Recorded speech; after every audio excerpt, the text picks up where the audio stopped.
18, 16, 20, 22, 23 বছরের একটা যুবতী এই মেয়েটারে যখন পরিবার থেকে বের করে বাইরে যাওয়ার জন্য, কলেজে, স্কুলে, ভার্সিটি, বাজারে, বিভিন্ন জায়গায়, তো এই বোনটার মাথায় কাপড় পর্যন্ত খুঁজে পাওয়া যায় না। কি ব্যাপার, মোবাইল নেই? তো এই বিধান শরীয়ত ইসলামের ভিতরে পর্দার আমল করতে হবে। বিধান দিয়েছেন কে? জোরে বলেন। যেমন আল্লাহ বিধান দিয়েছেন, তো রাসূল তিনি আদর্শ সুন্নতের মাধ্যমে উম্মতে মুহাম্মাদীকে শিক্ষাও দিয়েছেন। সুবহানাল্লাহ। কিন্তু মাঝে মজার একটা ঘটনা, গত বছর আমরা কুড়িগ্রামে গেছিলাম মাহফিলে। শীতের দিন সকালবেলা দেখা যায় না, এই একটুখানি দেখা যায়। আমরা দুইজন আসতেছি, এক যুবক দেখি একেবারে রুমাল টুমাল বেসাই টিসে জ্যাকেট টেকেট, কিন্তু ব্যতিক্রম বিষয় হলো ও হাঁটে তো হাঁটে, দেখি মাথাটা স্প্রিং এর মধ্যে মনে মনে করে। আমার তো মাথা কাবু হয়ে গেছে, কিরে মাথায় মনে মনে একটুও না হয়। বহু সময় তার পিছনে আমরা সামনেও হাঁটতেছি, ওদের মাথায় মাথায় আমি ডাক দিছি, এই ভাই দাঁড়াও, তাও দেখি মাঝে মাঝে মাথা দেখি। আমি কি ব্যাপার, মাথা লড়া দাও, আমার কথা ভালোভাবে শুনতে পায়।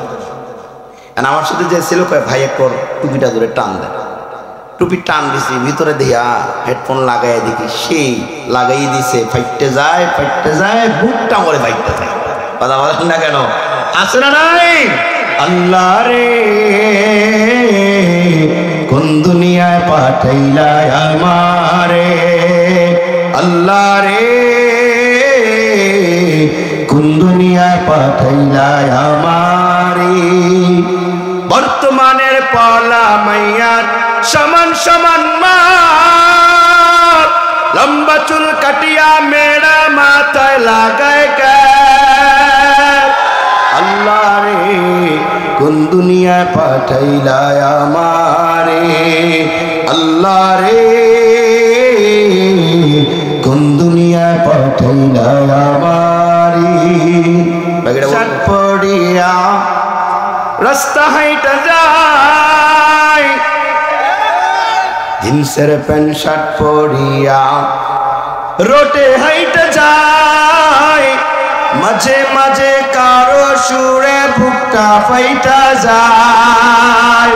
আল্লাহ রে কোন দুনিয়ায় পাঠাইলা আমারে, আল্লাহ রে কোন দুনিয়ায় পাঠাইলা আমারে। ঠিক কিনা বলেন? না না না, এমনটা হওয়া যাবে না। রাস্তা দিয়ে চলবো তো মাওলার কালামের তেলাওয়াত শুনতে শুনতে চলবো। যদি চলতে পারে, কখনো যদি ডাক চলে আসে, আসো ইসলামের পতাকা উড্ডীন করতে হবে, কোরআন তেলাওয়াত শোনার মাধ্যমে জীবন কুরবানের তামান্না তার দিন হাসিল হয়ে যাবে। ঠিক কিনা বলেন? ছুটে আয় শাহজালালের নির্ভীক সৈনিকেরা, খতম কর গোবিন্দের ওই চলা চামুন্ডা গোলাম। ছুটে আয় শাহজালালের নির্ভীক সৈনিকেরা, খতম কর গোবিন্দের ওই চলা চামুন্ডা গোলাম। অলিদের এই বমিতে বিপ্লবেরই মশাল জ্বালা, অলিদের এই বমিতে বিপ্লবেরই মশাল জ্বালা। ছুটে আয় শাহজালালের নির্ভীক সৈনিকেরা, খতম কর গোবিন্দের ওই চলা চামুন্ডা গোলাম। শাহজালালের স্বপ্ন ছিল আল কোরআনের জ্বলবে আলো, শাহজালালের স্বপ্ন ছিল আল কোরআনের জ্বলবে আলো।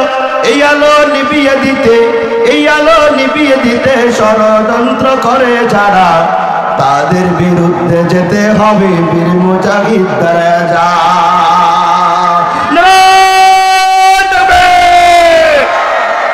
মুসলমান ভাইরা আমার,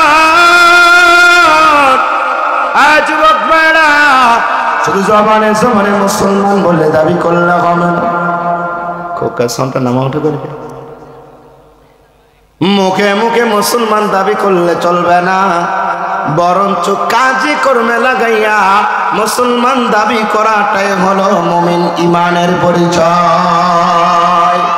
আল্লাহর পয়গম্বর ডাক দিয়া বলে, এ উম্মত আমার, আমি নবী ডাক দিয়া বললাম, যদি আমি নবীর তরিকায় জীবন চালাইতে পারে, নবী কেমন, নবী কেমন? আপনি আমি নবীরে দেখি নাই, আপনি আমি নবীর যুগে আগমন করি নাই। নবী যেই দেশে আগমন করছে আপনি আমি সেই দেশেও আগমন করলাম না। নবী যেই দেশে চলাচল করছে সেই দেশেও যেতে পারলাম না। নবী যেই দেশের ভিতরে কেনাকাটা করছে সেখানেও যেতে পারি নাই। পয়গম্বর ডাক দিয়া বলে, আমি নবীর চেহারা কোন বিধর্মী যদি একবার মায়ার নজরে তাকাইতো, আমি নবীর আদর্শ সুন্নতের কারণে ওই বেঈমানও তাড়াতাড়ি কালিমা পড়ে মুসলমান হয়ে যাইত। সুন্নতের এত দাম। মায়ের নবী ডাক দিয়া বলে, আরে উম্মত আমার, আমার কাছে এমন একটা ছোট্ট বাচ্চা একদিন এসে হাজির হয়ে গেল। আমি তাকা দেখলাম ওই বাচ্চাটা হাউমাউ করে কাঁদে আমার সামনে দাঁড়ায় গেছে। আমি তারে জিজ্ঞাসা করলাম, কোথা থেকে আসছো? বাচ্চাটা আমার ডাক দিয়ে বলে, নবী আমি এমন এক জায়গা থেকে আসছি যেই জায়গায় আমার বাবা নাই, আমার মা আছে, মা তবে সৎ মা।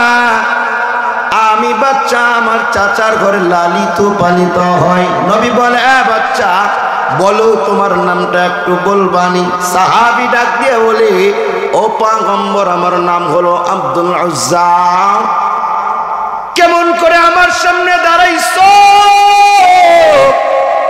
বলা মাত্রই ডাক দিয়া বাচ্চাটা বলে, ও নবী, মক্কার অলি গলিতে যখন খেলাধুলার মধ্যে লিপ্ত ছিলাম, মুসলমান ঘরের সন্তানেরা তারা কেমন করে আপনার আদর্শ পাওয়া গেল, তারা আদর্শ গ্রহণ করে নিল, আপনার আদর্শের গুণগান গায়, আপনার আদর্শ তালিম তারা আমার সামনে যখন দেওয়া শুরু করে, আমি ছোট্ট একটা বাচ্চা, আমার দিলের ভিতরে মায়া লেগে গেল। না না না, ওই মুহাম্মদকে না দেখা পর্যন্ত আমি ছোট্ট বাচ্চার দিলে তৃপ্তি পাবে না।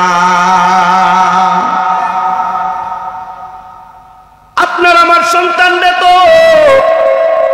রাত্রেবেলা খানার সময় টিপি জুড়ে দিয়া বাচ্চারে ভাত খাওয়ানো লাগে, কথা বলেন না কেন? আপনার আমার ঘরের সন্তানরে সকালবেলা উঠার সাথে সাথে বড় ফোনটা হাতে দেওয়া লাগে, দেখো হাট্টিমা টিম টিম দেখো, কথা বলেন না কেন? এর নবীর উম্মত, যারা নবীর উম্মত দাবি করি তাদের কাছে আমার কথাটা ভালো করে শুনবেন। পয়গম্বর আলাইহিস সালাতু ওয়াস সালাম ডাক দিয়া বলে, যারা আমার আদর্শ যাদের সন্তানের কাছে শিখাইবা, আল্লাহ তাআলার কাছে আমি নবী বলে দিব, আল্লাহ আপনার ওই বান্দারে শুধু না, ওই বান্দার মা বাবাও যেন তোমার জান্নাতের মালিকানা হয়ে যায়। এর নবীর চেহারা কত সুন্দর। মায়ার নবী ডাক দিয়া বলে, ওই বাচ্চাটা আমার সামনে হাজির হয়ে গেল। আমি বর্ণনা শুরু করলাম। ছোট্ট বাচ্চাটা আমার ডাক দিয়ে বলে, ও পয়গম্বর, না না, আমার নাম হলো আব্দুল উজ্জা।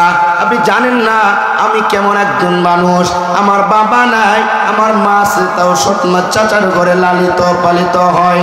আরে বান্দারা, মুসলমান ভাইরা, যুবক, দুনিয়াতে আসার পরে কে যেন জবানে জবানে মিলাইয়া পড়াইয়া দিছে, লা ইলাহা ইল্লাল্লাহু মুহাম্মাদুর রাসূলুল্লাহ।